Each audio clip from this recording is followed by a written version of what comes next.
Oh my goodness. Welcome everybody to a live edition of The Thoughtful Bro. I am so happy. I've taken sort of a light load this fall, but nobody better to be back in the cockpit with here than the great Joe Moldover, who happens to be, as you will learn about shortly, one of my oldest and dearest writing friends, somebody who I've sort of partnered with on almost all my creative projects. And I think I've given him a lot of feedback on his work as well. So we're going to dive deep into kind of our relationship, our friendship, how we sort of came up in the industry together, as it were. But before we get into all of that wonderful stuff, let me give you a bit of an intro. We are, of course, live streaming on A Mighty Blaze. We go to Facebook and YouTube. We're here most Tuesdays at 2 for What Makes Great Books Tick, What Makes Great Authors Tick. And A Mighty Blaze, if you don't know, is an all-volunteer initiative connecting writers and readers virtually. We started during the pandemic, and here we are still going strong 4 or 5 years later. We're never asking for money on A Mighty Blaze. If you want to show us the love, just follow us on social media, retweet us, repost us, tell your friends about us. But if you are in the mood to spend money, boy, do I have an idea for you. Check out this little baby, Just Until. If you're looking for a heartrending book about the incredible burdens that teenagers bear and the impossible questions young people sometimes have to face, Just Until is the book for you by the great Dr. Joe Moldover. We're going to put a link to buy that in the chat. If you have any questions, and I know there's a lot of our posse here looking to ask questions, please just post them on the chat. They will make their way to us and we will get to them in due time. Now, a little bit more about Joe. He is a doctor and author based outside of Boston. His debut YA novel, Every Moment After, came out in 2019. His short fiction, and Joe does a lot of great short fiction, has appeared in McSweeney's, One Teen Stories, Stone Coast Review, The MacGuffin, Type House Literary Magazine, and more. For his day job, Joe is a clinical psychologist who works with children and adolescents, which figures largely into the kind of books he writes, and we'll talk about that. He specializes in learning and developmental challenges. He's the author of The Empowered Parent, which is a short guide for parents of children with special needs. Joe's second novel, which is out next week, is called Just Until. It's melancholic, it's bittersweet, it's unflinching, it's hopeful, it's full of all of those autumnal feelings. A great book for this time of year. Booklist called it a compelling narrative and gave it a starred review. And Kirkus said it was, quote, an honest, moving portrayal of a family finding their way through life's challenging moments. Joe Moldover, my dear friend, welcome to The Thoughtful Bro. Oh my gosh, thank you so much. Thanks for having me, and thanks for that great intro. That's amazing. You got it, man. And I was saying to you before the show that like I can't believe you haven't been on, because I feel like our entire friendship is just one never-ending thoughtful bro. Like we have calls like every week, it seems, like unpacking some thoughtful bro-y issue, and now I guess we're just going to do it on air. Yeah, man, we've been rehearsing for this show since like 2014.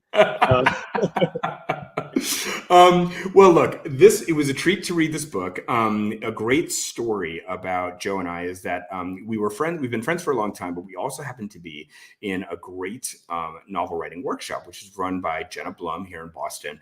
And Joe, his first submission in that class that we both got into together in 2019 was the first chapters of this very book. And to see Hannah biking along the snowy street to Saul's Diner. I mean, it was always such a great scene right from when you first turned it in, and it just brought back a lot of memories to read it. But my book too, I mean, like I turned in the first chapters of my book, Bunyan and Henry, in this class right around the same time. And here we both are 5 years later, bringing these books that we workshop together into the world. It's kind of cool. It's amazing. It's amazing. I mean, we can talk about it more, but I mean, we've just sort of come up together in lockstep, from the days when we were wandering around at Grub Street and going to news together and trying to figure out, how do you get an agent and stuff like that, through getting our first book deals, to dealing with editors and all that stuff. So, I mean, yeah, it's been a journey.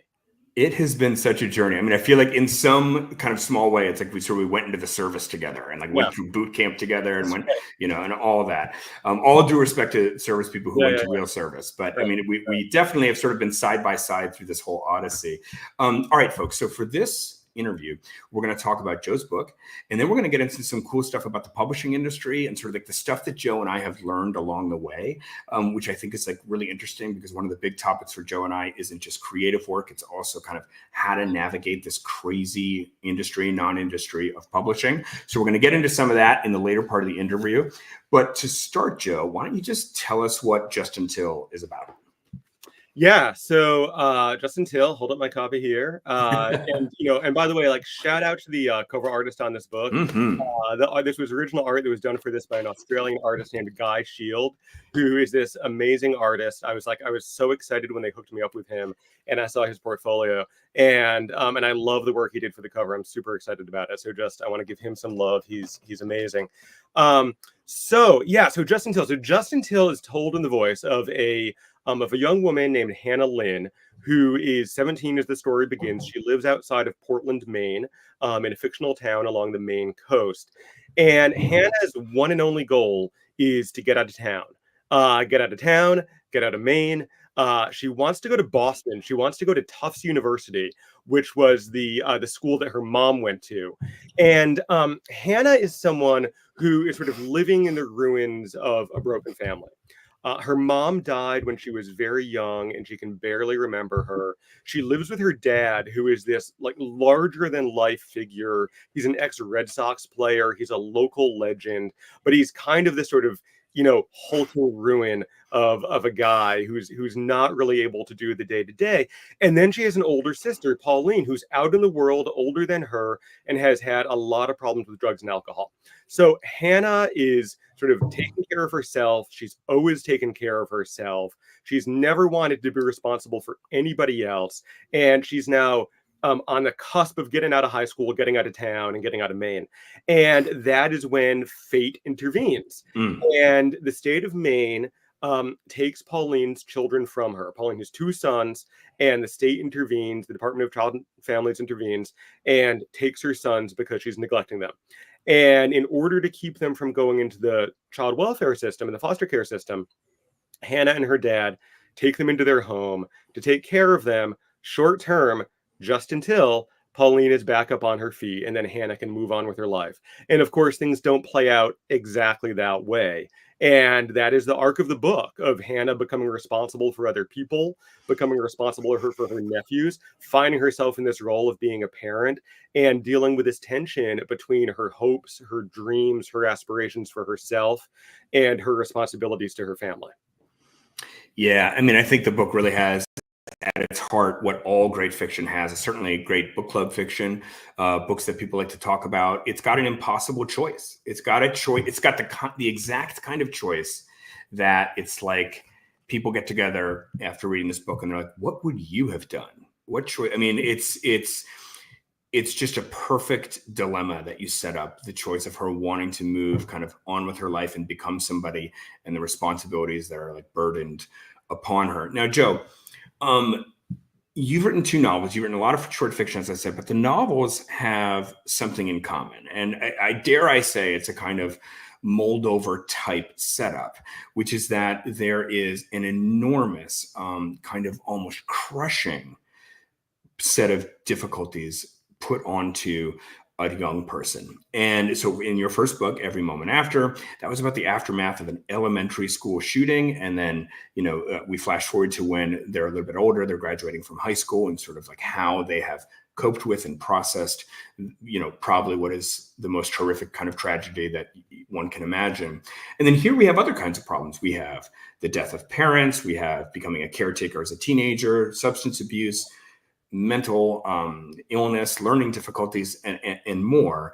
And I guess my question to you, Joe, is, everybody seeks as an artist, what keeps people going as an artist is exploring kind of the unresolvable question within themselves. Everybody kind of, there's a theory, maybe you could even say, that people sort of write the same book over and over again, and it often is related to something deep, deep, deep inside them that is just a kind of unending pilot light of inspiration or what have you. And so my question is, why is this kind of topic, these enormous burdens put on young people, why does that activate you as an artist? Yeah, I mean, it's a great question. I mean, I guess there's sort of 2 things I could talk about. I mean, part of it is the content, and you're absolutely right. I think the way that I think about the young people in both of these books, Every Moment After and Just Until, is that they are young people whose youth is interrupted. So they are living their lives, they're trying to be young, they're sort of on their developmental arc, and then fate intervenes and it disrupts that sort of developmental pathway, and it interrupts their youth in a way that is sort of irrevocable, in a way that they sort of cannot go back and completely put those pieces back together. And I mean, you're right. In Just Until, Hannah has this dilemma of, you know, do I stay or do I go? Do I pursue my dreams or do I take care of these kids? But I think she also kind of faces this like deeper conflict of, you know, how do I live my life with these kind of missing pieces, with these things that have been taken away from me, not just around this foster care situation, but with the loss of her mother when she was 4 years old. And, you know, and in Every Moment After, you know, it was the same thing. The boys in that book sort of talked about how do we go on with our lives with these kind of missing parts, with these missing pieces that have been taken away from us.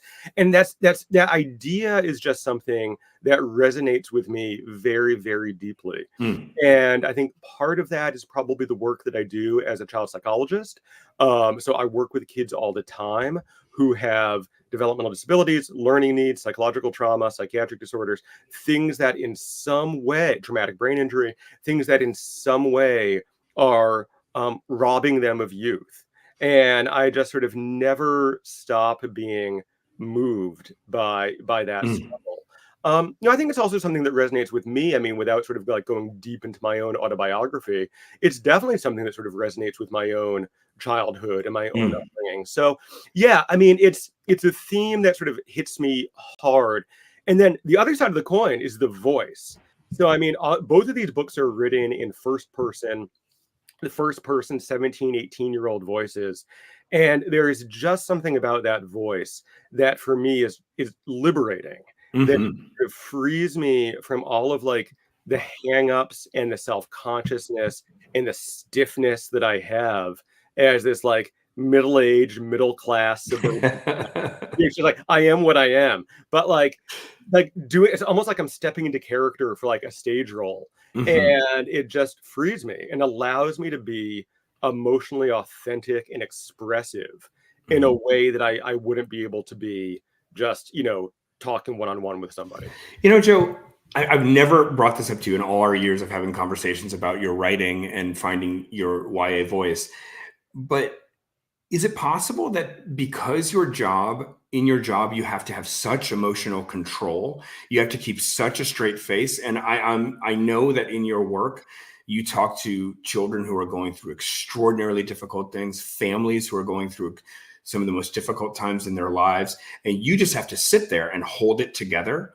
And there's a way that, you know, your fiction is just a reaction to the way you have to kind of hold in any emotion in your day job. Yeah, I think that's totally right. And I think the voice in a way is trying to get away from the voice of my day job. Because, you know, I think the voice of the day job, that kind of like clinical voice, is so emotionally controlled and kind of objective and removed and kind of like, you know, kind of stiff in a way, you know. And I mean, and it's just, yeah, I think it's absolutely it's a way to like circumvent that identity. Yeah, I love that. Joe, at a big conference here in Boston a couple years ago, you gave a presentation about trauma and writing. And so, first of all, I just want to like, obviously, it's an enormous topic that you know, is worth books and books and worth lectures in and of themselves. But just kind of briefly, can you just talk about you know, what trauma is, and then from there we'll build into a question about how to write well about trauma. Yeah, I mean, I think the 60-second version on psychological trauma is that it's basically when circumstances exceed your ability to cope.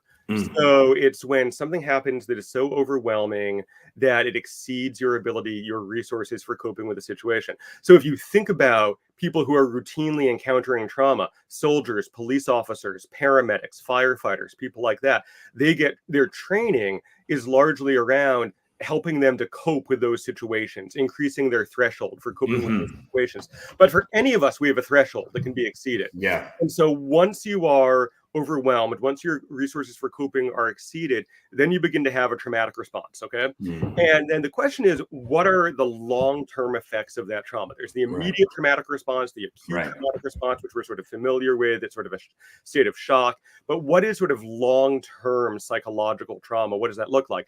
There's two sides of that coin to think about. One of them is this ongoing kind of hypervigilance, just not being able to key down, being in fight or flight all the time, feeling like danger could be around the next corner because it was once. And so that hypervigilance, hyperarousal, not being able to come down. The other side of the coin is sort of the repetition and the intrusion. Having nightmares about the trauma, having flashbacks about the trauma, not being able to stop thinking about the trauma, responding to things that remind you of the trauma. If it was a thought, then you hear a car backfire and you're right back in it. That type of thing. So it's the being keyed up, the arousal, and then the repetitive intrusion are these two kind of long-term effects that then give rise to these things we're familiar with, like flashbacks and nightmares and things like that. And Joe, do you think that trauma is well written about? Do you find when you are reading fiction? So here's the thing that, like, I think anybody who's been, consumed any kind of media or long form story would recognize it's a very common trope, the trope of the traumatic past incident, right? Sometimes it's like, oh, there's some antagonist or some evil person in the story, and it's like, oh, why are they that way? Like, how did they become this evil person? Let's flash back to when they were 9 years old, and bing, there's the answer, right? Now, I think that's sort of pat. I'm sort of actually curious to ask you also, like, is that satisfactory to you, these kind of childhood flashbacks to explain who an adult is? But also, do you find like those kinds of ways of writing about trauma, the average writers writing about trauma, to be convincing? I mean, I think there are things that writers usually get right about trauma, and there are things that they sometimes miss, right? And I do agree that it tends to be sort of overused and misused. I think there are just some tropes and things that we as writers tend to kind of use as blank checks. And actually, I mean, Justin Till's about kids in the foster care system, I think that oftentimes being like an orphan or being adopted is something that will be used as a sort of like blank check in somebody's backstory to kind of like explain whatever you want to explain about the person. Why did Steve Jobs start Apple? I mean, right. Yeah, exactly. Exactly. It's whatever. You can just like conjure up. So I think one thing that writers do get about trauma is the repetition. And I think that it's because we as people are so introspective. We tend to kind of like get the bit in our teeth and chew things over again and again and again, just get stuck on things and go around on them. And so, something that you might hear in the general population from the person on the street about somebody with trauma is like, why can't they just get over it? And that's not something you will ever hear a writer say, because as writers, we don't get over things. And it's like not the way we're wired. So like, I think like we understand the perseveration, the re-experiencing, the way it sort of sticks. Like we get that in our gut. I think that one of the things that writers oftentimes don't get is that first thing I said, that quality of hyperarousal. People want the trauma to be there when they want it to be there for the story. So they want the person to be going along, and then they want to sort of be like, oh, but the trauma's coming up, to explain sort of like why this person can't be close to their boyfriend, or like why, whatever, why this person doesn't want to ride in a train or whatever it might be, and don't necessarily appreciate the sort of omnipresent aspect to it that is always with you. And it's always kind of percolating under the surface, and this quality of being keyed up all the time. I think they want it to kind of like wish into existence when they need it for the narrative, and then like shelf it until the next time they need it, which is not really the way it works. So you write YA, Joe. Well, I know actually, I don't want to reveal too much, but I know that you write more than YA, and you have some other projects cooking. I'll just leave it there. But the first two books have been YA, and given your work as a doctor, how much would you say these books are written with a teenage audience in mind, and how much are they sort of also simultaneously written with like the parent of a teenager audience in mind? Is it really for both? Is it more for one than the other? I think it's definitely not only for teenagers. I mean, I think, I mean, you actually had one of the great all-time interpretations of my day job. So, I mean, like you said, we've been having this conversation for a decade. And so, like, just to throw back, I remember when you sort of when I explained what I did for my job as a psychologist to you, and you said, "Oh, I think I get it. I think that all of the adults are like in boats." Do you remember this? All of the adults. No. Oh, okay. All the adults are like in boats, and all of these kids and teenagers are fish underwater. And all of us as adults are like, what the hell is going on down there? Like, what are they even talking about? Are they okay? What are they doing? And then my job is like, I have the scuba gear, and I'll like swim down, figure out what's going on, and then I come back up, and I'm like, all right, guys, here's what's going on. That's great. This fish is in trouble, but this fish is doing okay. And here's what we're going to do. And so I think that a lot of my job, a lot of my life is trying to understand kids and explain them to adults. Like one of the worst things that can happen to a kid is to be misunderstood by the adults in their life. And in a lot of ways, I sort of feel like my professional mission is to try to keep that from happening, to try to understand kids and then go to their parents, their teachers, their therapists, whoever, and be like, listen, this is the deal with this kid. You've got to understand it. And so I sort of feel like with these books, I feel like I am writing to adults. I am trying to unlock the world of adolescence for adults. But I also feel like part of the deal is that I don't really make this big discrimination between a 15-year-old reader and a 25 or a 35 or a 45-year-old reader. I mean, I think that I don't feel like there's this bright line at age 18 or whatever, where it's a different type of a book. I mean, I want 15-year-olds to read these books, and I think that they're totally accessible to 15-year-olds. So, I mean, it's for both. It's definitely for both. So, given that you have teenagers of your own and spend all your time talking about teenagers and writing books about teenagers, I'm just kind of curious, and particularly you write about trauma in teenagers and kind of the great burdens they bear, which far beyond like what a normal teenager would encounter. I'm just curious what you think about how hard teenagers have it these days, or like what is particularly difficult for teenagers to deal with. I mean, I would just say for me, as a parent who has some teenagers, like one of the things that's like just so strange and so unprecedented in our culture is the rate at which our culture changes. So in other words, like I can't say to my kids, so, when I built my Instagram profile when I was 13, like here's how I dealt with DMs, you know what I mean? Like, it's just totally in many ways, like the experience I had growing up is in just so many ways irrelevant and just sort of doesn't translate. And I feel like that is just not something human culture is used to. I mean, it's just so for the entire, back to the time when we were cavemen, it's just sort of like parents lived the way their parents lived and children lived the way their parents lived and so on.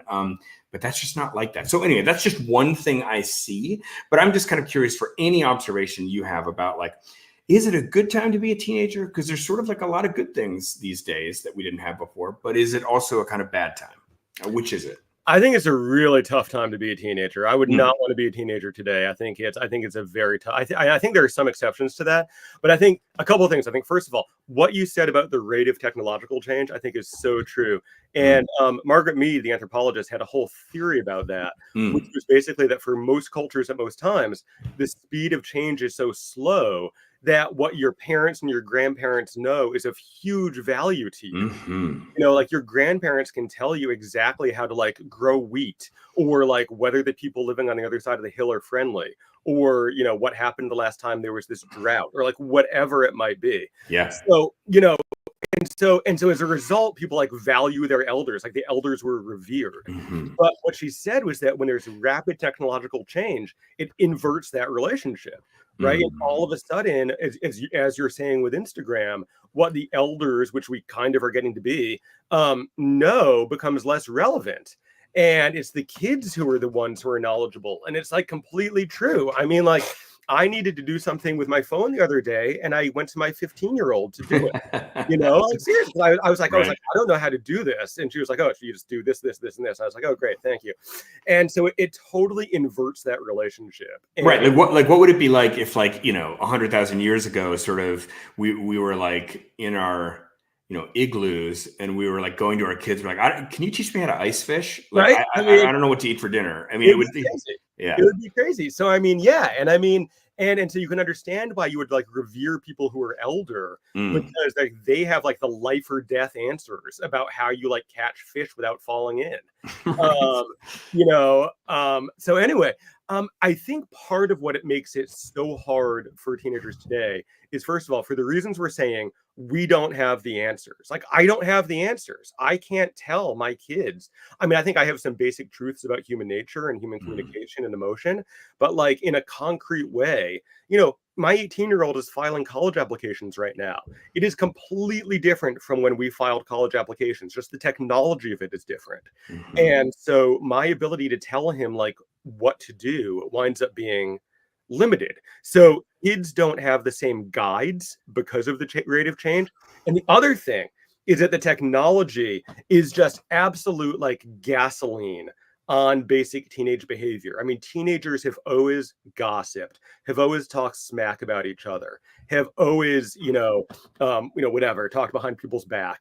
But now it'll go out on social media, it'll be preserved in screenshots. It is just like amplified and it yeah. never stops. Like it goes on 24/7. So I think it takes these like natural tendencies and just like turns the dial up to 11. And the result is depression, anxiety, these Yeah. kinds of things. Yeah. I mean, depression, anxiety. I mean, I just gave a talk yesterday to the New England Librarians Association about teen mental health.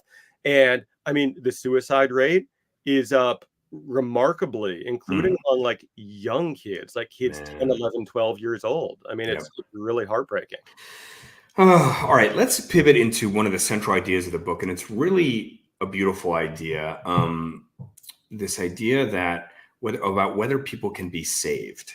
Mm, And there's just a wonderful line in the book that says, "People don't get saved, but they can be found."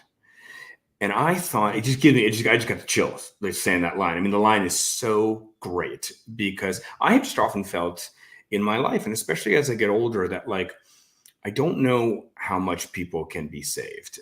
Certainly, if they don't want to be saved, and it's just, I think, just beyond saving someone else is just so extraordinarily complicated. And does it ever really happen? I don't know. But sort of my thought process always stopped there with this kind of like pessimism about whether you can really save another person. But then you add on this kind of second part to that. Maybe okay, people can't be saved, but they can be found. And I thought that was just an extraordinary answer to kind of a question I had kind of unconsciously been asking for a long time. And I want you to just tell us what that means. What does that mean that people can't be saved, but they can be found? yeah, I mean, thanks for pulling that line out. I think that does kind of encapsulate a lot of what's going on in the book. And I mean, I agree with you. I mean, you and I are like about the same age. I think as we're getting older, like you just see people sort of wrestling with their frailties, with their demons, with the things that make life difficult for them. And you care about people and you want to save them. And it just, as you say, like it just does not work that way.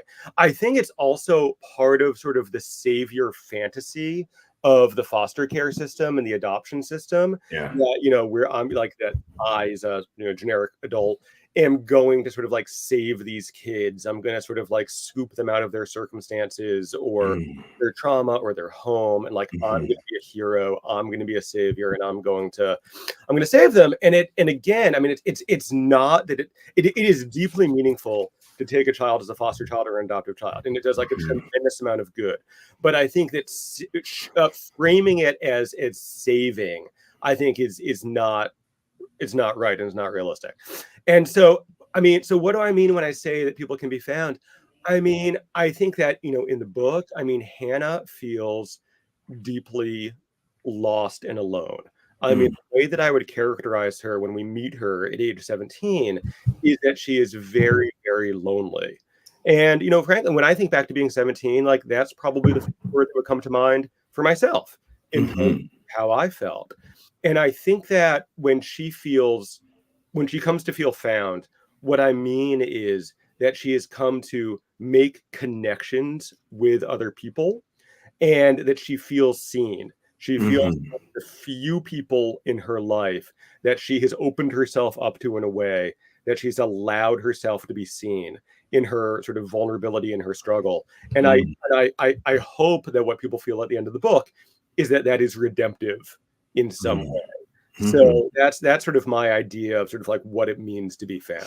Yeah, and there's this very popular thing that people say these days, like "I feel seen," right? I mean, you Yeah, hear that all the time, but I think this is like it's better. It's something more, and it's different. Like I imagine, like if that was a thing, "I feel found." You yeah, know what I mean? And yeah. it's just, I don't know. I just think it's absolutely wonderful, and not only that, but it's so of a piece with the voice of the book. Like if you know, I saw some comments here in the chat that people love that line. If you like that line, there's plenty more like it. It's just that kind of the mood that is palpably and the wisdom that is palpably in that line is just laced throughout here. All right. So I want to transition to a different part of this conversation. I want to talk about, as promised, this kind of odyssey that you and I have been on. And so, folks, like Joe and I, we met in this wonderful writing workshop through Grub Street called Jenna Blum's Master Novel Writing Workshop, and we would drive into Boston. It's like an hour into Boston, basically, and I'd pick Joe up on the way, and we just drive in, and like whoever was being workshopped that week, we would totally kind of unpack the book and kind of talk about how we thought it could be improved, or like what the author did well, all these kinds of workshop things. But in that process, we really just found out so much kind of about what we believed about storytelling and how to give feedback. And also another big topic was just the discussion about publishing generally, as we tried to get published and kind of went through all the ups and downs of the wild roller coaster of getting a book published. We came up with several theories about publishing. So what this part of the conversation is going to be is just sort of taking you inside, like one of what those car rides were like and the kind of ideas that we used to just bat around and still bat around to this day. So the first, Joe, is I just want to talk about actually the right kind of feedback, because so much of, I would say like 30% of our entire relationship has been about talking about other people's work and how to give feedback to other people. And I just think one of the interesting things that we learned together was just sort of, you and I both have such big ideas about storytelling and kind of what we want to see in a work. And we have different ideas about that, but we have strong, passionate ideas. And I think one of the big things I learned in this time was just thinking about what's the right kind of feedback to give an author, and like this idea of like, realizing what an author wants to do and how that might be different than the kind of book that you would like to read, and just learning how to kind of find the author at the moment that they're at and kind of where they are in the work and what they see as the work being. Anyway, I just think this is a true art, is giving the right kind of feedback that will actually help that writer do what they want to do. Mm-hmm, mm-hmm. I mean, I think it's so true, and I think, just to give love to Jenna Bloom, who's there in our comments right now, because she's a master of that. And I think that there were certainly times when like you and I wanted to do open heart surgery on somebody, and Jenna was sort of like, guys, they're not ready for heart surgery. Like they're not prepped for surgery. They're not ready to do this. And so I think she's just sort of great at just understanding where somebody is in their process and then meeting them there and not overwhelming them. And I think it's part of what makes her a great teacher. And I think it's something you and I have kind of learned together. All right, let's go on to a metaphor that we have for the publishing industry, which is the windowless factory. Yeah. Okay, so I think that like anybody who's tried to publish a book will relate to the feeling that like it's hard to know what's going on with your book, even when it's like your publisher, like it's your book and your book is getting published. It's hard even then to figure out from your agent or whoever is on your team, your marketer and your editor and so on, trying to figure out, hey, what's going on with my book? Are we getting close? Is it getting some buzz? How is it performing? All these kinds of things. And so we came up with this metaphor that like authors are like, me and Joe are like two authors sitting on the street outside of a giant factory, and it has no windows. And every once in a while, somebody comes out and we're like, hey, like what's going on inside the factory? But the problem is that person is like inside the factory. It's like just as confusing. And like, even they are like, we only know what's going on in like our little room of the factory, and we don't know what's going on over there or over there. And it's sort of like the surprise of this whole metaphor is just that not only is it hard for the authors, but even the people in the factory don't really know how it's doing or why it does what it does. And it's just sort of everybody is in this kind of cloud of vagueness. What do you think, Joe? I mean, I think first of all, like that is copyright Mark Cecil, because I mean, you came up with that, or so like credit where it's due. It's like, it's a great metaphor and you came up with it. And I use it all the time. I mean, just yesterday I was talking to a debut novelist who was feeling confused about what was going on with her book and didn't really understand what her publisher. And I was like, listen, let me tell you the way to think about this. It's like it doesn't get better. It's like a factory with no windows. And I think she found it really helpful. Yeah. And so I think that's exactly what it is, that nobody has the big picture. Everybody has these little scraps of information. Nobody understands how it fits together. But I guess just to kind of like continue the metaphor for one more step, in like a real factory, you know, if it's making like widgets or something, there is at the top of it some executive who has the big picture in mind, you know, who like actually does know what's going on in every room and is making adjustments and is sort of like running the show. So even if the people in the rooms don't know what's going on, there is like somebody in the boardroom who has the big picture. And I am not convinced in publishing that anyone has the big picture, including the people who are theoretically at the very top of the pyramid. I mean, I think it is just sort of like a factory that is trying to work together without any real like central direction. Yeah. And that's part of what can make it really inefficient and frustrating. And I would say like it's also, I mean, I would say that I think that the people at the top sort of also don't know what's going on. I wouldn't say that they don't have a vision, because I think often those people have a vision, but it's sort of the feeling that like they are controlling the actual outcomes, sort of the way like a fly on the back of an elephant is like controlling the elephant, right? It's just nobody knows what book is going to hit. And then when a book does hit, they don't know why it hits. And then when or it's sort of like they come up with like retroactive theories, but sort of they didn't predict it ahead of time. And then, you know, the author themselves sort of like often can't remanufacture the same kind of book again. So it's just nobody is controlling this kind of blob of outcomes. Well, that's right. And I think one of the hard, I mean, we're all confused. And I think one of the hard things is like nobody loves your book more than you do. Right. And so I think like we've both had the experience of bringing our books into the world. And what we've both said is, what can we do? Like, how can we jump in to help? How can we do something to bring this book to more readers and to increase its visibility? And the answer is basically nobody knows. Right. You know, like nobody knows what to tell us what to do. Right. You know, so it's just kind of it's this fog. It's this fog. And so, you know, and so I think people in publishing also would acknowledge like it's just so hard to predict anything, and it's hard to understand what is happening and why. And for that reason, there is a sort of rational business approach when that is the environment. And that is sort of another metaphor that we sometimes talk about, which is this venture capital model, which is like, so I used to be a journalist that covered venture capital occasionally. And there's this phrase, spray and pray. And so the idea is like you spray your money around and then you just kind of like see, you know, it's like just throwing spaghetti against the wall. It's the same kind of idea. But the idea is that like, I mean, I heard once, don't quote me on this, but it was something to this effect that 10 authors, like 10 human beings, make about 80% of the profits in publishing. Right. And so the people, I mean, that's going to be Coho, and it's going to be John Grisham and Stephen King and like J.K. Rowling. And so 10 people pay for 80% of all the salaries in publishing. And so anyway, even if that's not the number, I wouldn't be surprised if it's something close to that. And so what do you think about that idea that just like, you know, it's just this model of like they're just kind of putting as much into the pipeline as they can with the hopes that like this spring, one of those books will hit, you know? I mean, I think it's 100% true. And I think it's another Mark Cecil original. And actually, it's like, you have like very like capitalist sort of like metaphors here. It's like a factory. Yes. Like venture capitalism. It's just like very sort of like Wall Street kind of like.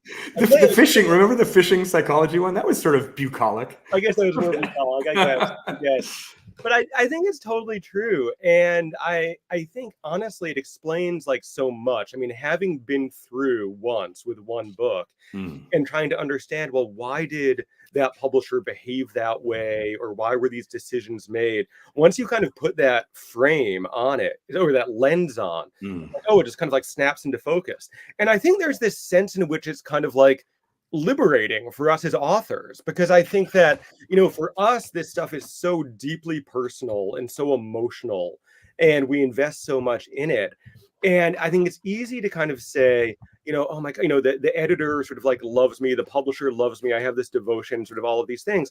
And of course, like, I mean, and I don't want to put it like, I love my editor for this book, Margaret Ferguson, Holiday House Books, so good, absolutely fantastic. So I'm not in any way trying to put down editors and publishers and people like that. But I think understanding the nature of the relationship, which you've basically just articulated, I think then sort of frees you to mm. kind of, to sort of behave in a way that's sort of rational for you. Hmm. That if I am like 1 in 100 startups getting some seed money, then I mean, I'm going to behave in a particular way.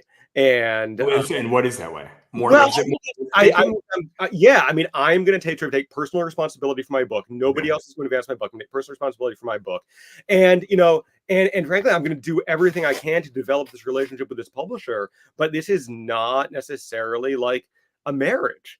I mean, this is not something where you're going to be with that editor or that publisher or that agent Mm-hmm. forever and ever and ever.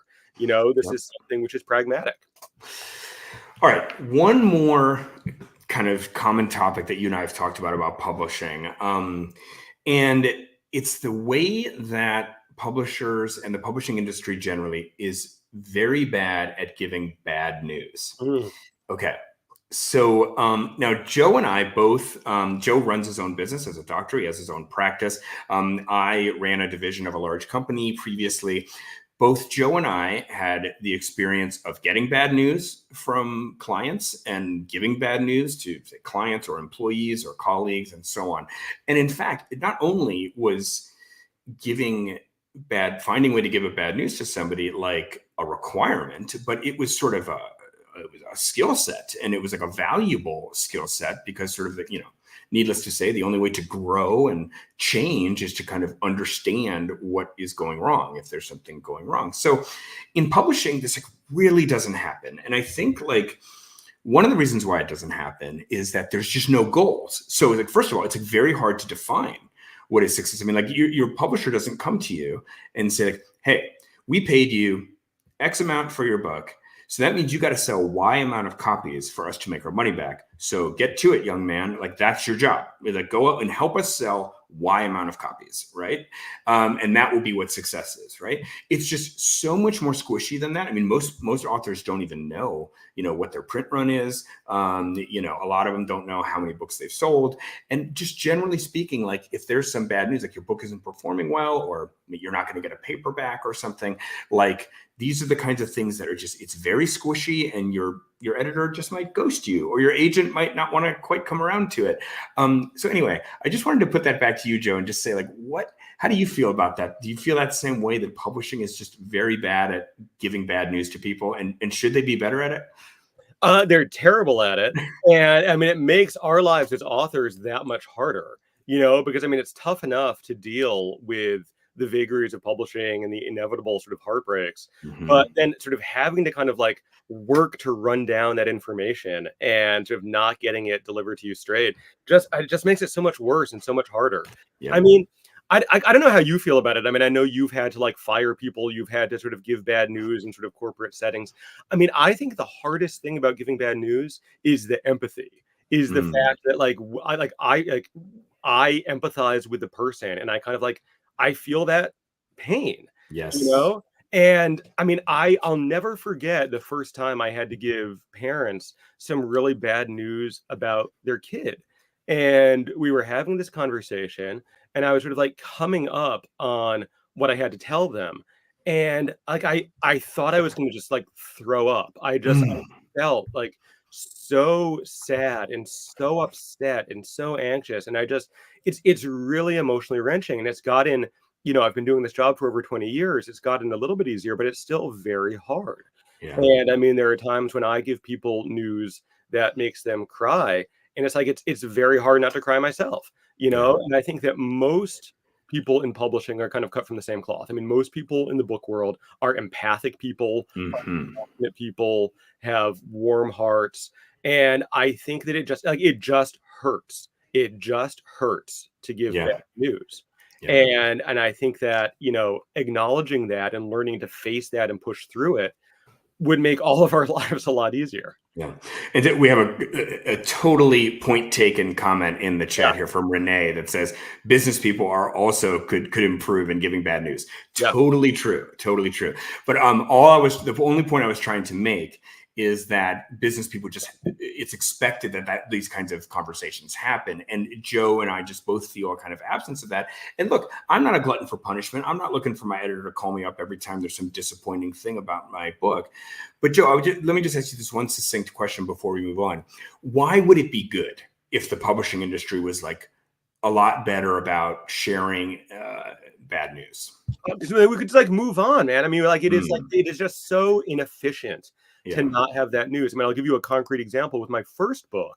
Yeah. Every Moment After, it did not do well enough in a hardcover run to be issued in paperback, right? But like I didn't know that for a very long time. And I had to do the legwork to like pull that information from my agent and my publisher. And if Yep. they had just told me that when that decision was made, on the day that decision was made, if somebody had just told me that, that would have freed me up to be doing other things, to just Yes. move on and Yep. do other things rather than burning however many minutes and however much like mental process on that issue. And I mean, you say, as a sales guy, you say yes is good, but no is like second best, right? Just like, tell the A person quick no is second best. quick no, Yeah.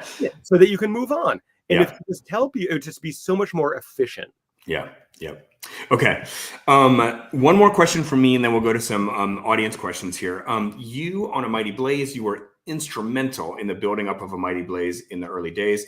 You and fellow writer Kimberly Hensel Lawrence hosted the show called Authors Love Bookstores.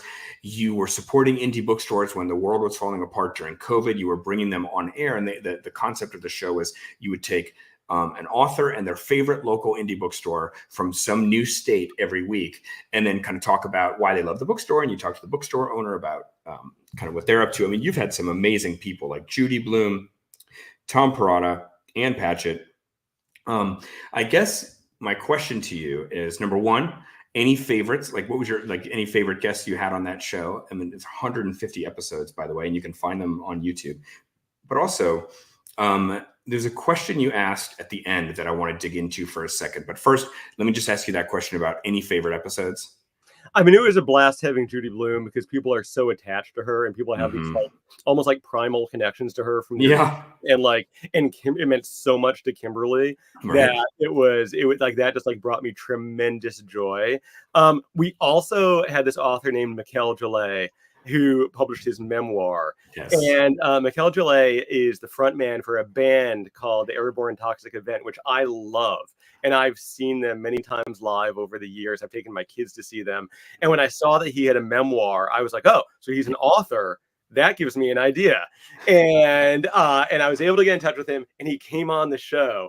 And I think that was probably my biggest like fanboy experience. Like I just wanted to talk to him about Bruce Springsteen all day and just stuff like that. So that was a blast. Yeah, I love that guy. He's got a fire Twitter game too. I love his Twitter. All right. The question that you always ask at the end of Authors Love Bookstore to the bookstore owner is, here it is. Success as an independent bookseller is one part luck, one part hard work, and one part fill in the blank. Right. So I would just ask you, like, what was sort of kind of maybe the consensus answer about what made a great indie bookstore, and maybe or one of the most surprising answers you got?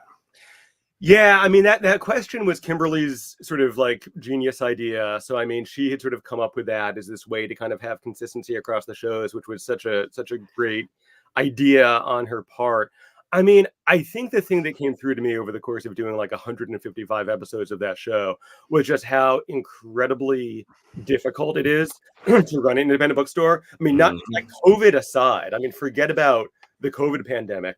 It is just a tough business. I mean, it is like narrow margins. It's incredible competition from Amazon. It is, there's a lot of political dimensions to it now. Booksellers get a lot of flack politically on their community for the books that they're carrying and for their beliefs. And so it is an awfully tough job.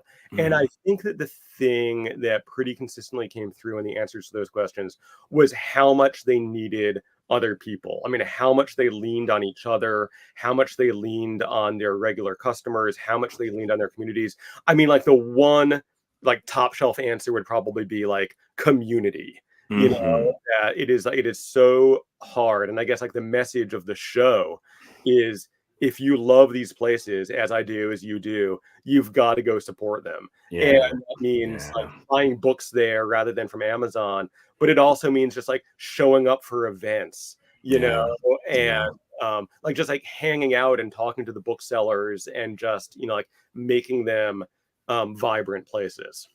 Yeah, I remember you during COVID. You were walking the walk, man. You'd go over to Wellesley Books, which is near both of us, and you would buy books and they would like put them outside and you'd wear your mask to go get them, and like nobody touched anybody or breathed on anybody, but you were still buying books all doing it, man. That's right. Yeah. That's right. They were delivering them to the homes at sometimes. They were like leave them in your driveway.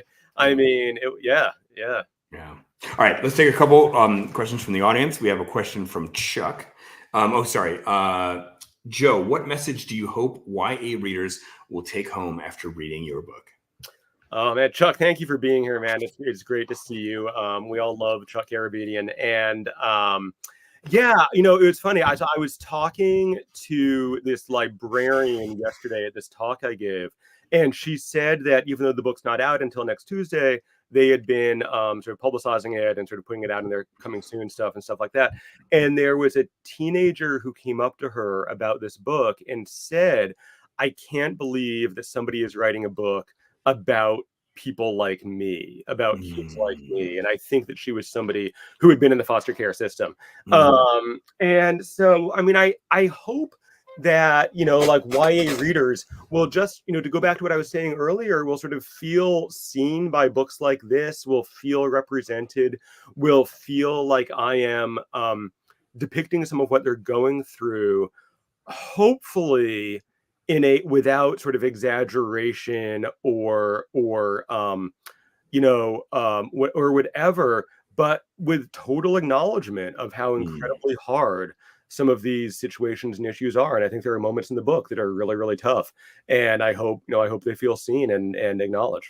And Joe, one quick question on this note about the foster care system. You did a lot of research on this. I know you got some readers to take a look at your book before you published it from that community.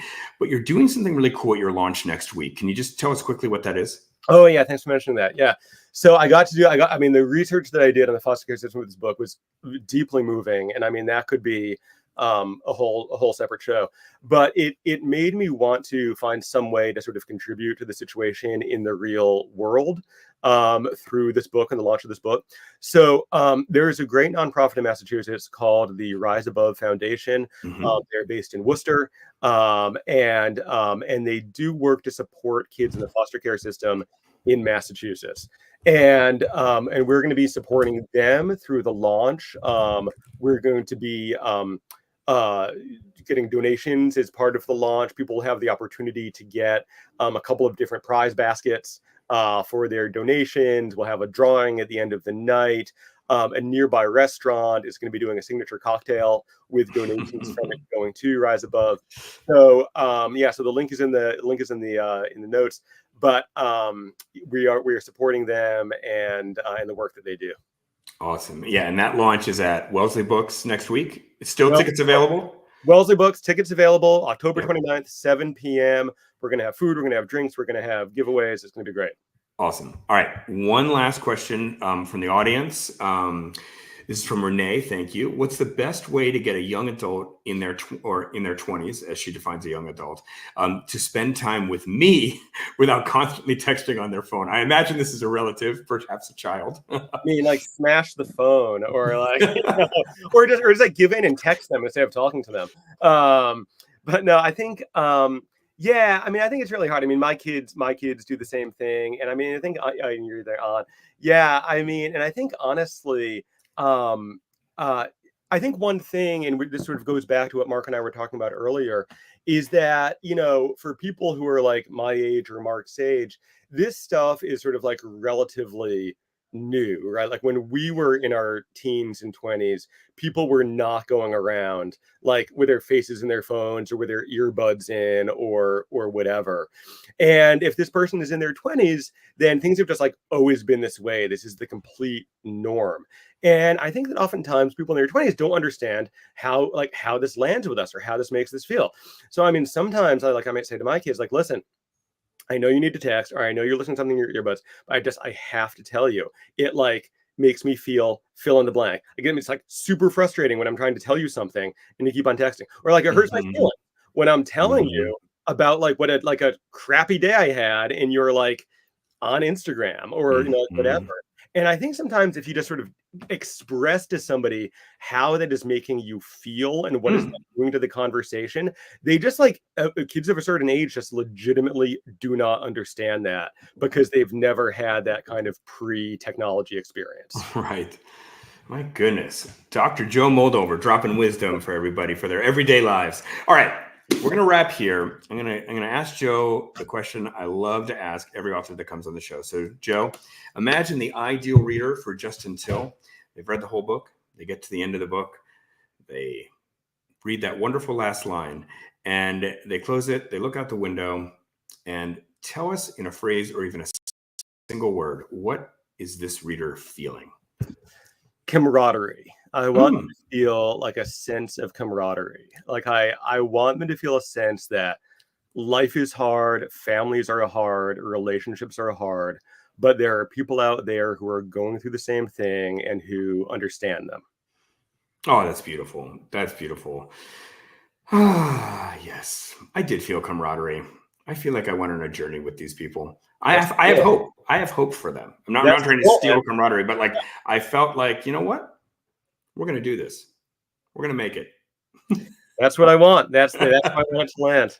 All right. Well, folks, the book is Just Until. Joe's other book, his debut novel, is called Every Moment After. A wonderful book exploring these issues, whether you're a teenager or you're the parent of a teenager or the grandparent of a teenager for that matter, or an aunt of a teenager in the case of our audience here. Please check out Joe's work. He's an amazing, thoughtful writer, a true thoughtful bro, I Oh, will say. So, Joe, it's been an honor. It's been an honor to do this thank after you. all these years. I'm so happy you were here today. Thanks, man. Thanks for having me. All right, everybody, we'll see you next week on Thoughtful Bro.